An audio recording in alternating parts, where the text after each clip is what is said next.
Hello दोस्तों, मेरा नाम है अंजर। आप देख रहे हैं D.I.Y इलेक्ट्रिक HP दोस्तों, इस स्टूडियो में हम अनबॉक्सिंग करने वाले हैं इसकी। जी हाँ दोस्तों, हम अनबॉक्सिंग करने वाले हैं इस घर की। नहीं दोस्तों, ऐसा कर रहा था। ये एक मिनी ट्राइपॉड है, आप यहाँ पे देख सकते हैं। ये जो ट्राइपॉड है मैंने मंगाया है अमेज़ॉन से। आप लोग डिस्क्रिप्शन में उसकी लिंक मिल जाएगी। और आज हम इसकी अनबॉक्सिंग करेंगे, इसका रिव्यू भी मैं करूँगा। दोस्तों, ये रहा हमारा मिनी ट्राइपॉड।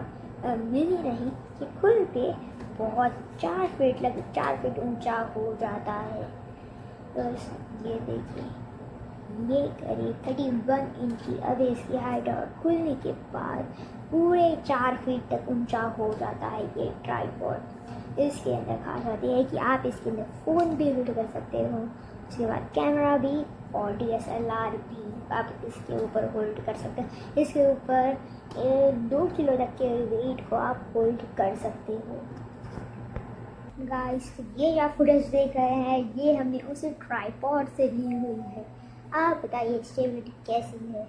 तो दोस्तों, इस ट्राइपॉड के रिव्यू में बस इतना ही था। वीडियो को लाइक कर दीजिए, चैनल को कर दीजिए सब्सक्राइब, और आने वाले वीडियोस के नोटिफिकेशन के लिए बेल आइकन को भी क्लिक कर दीजिए। Thank you.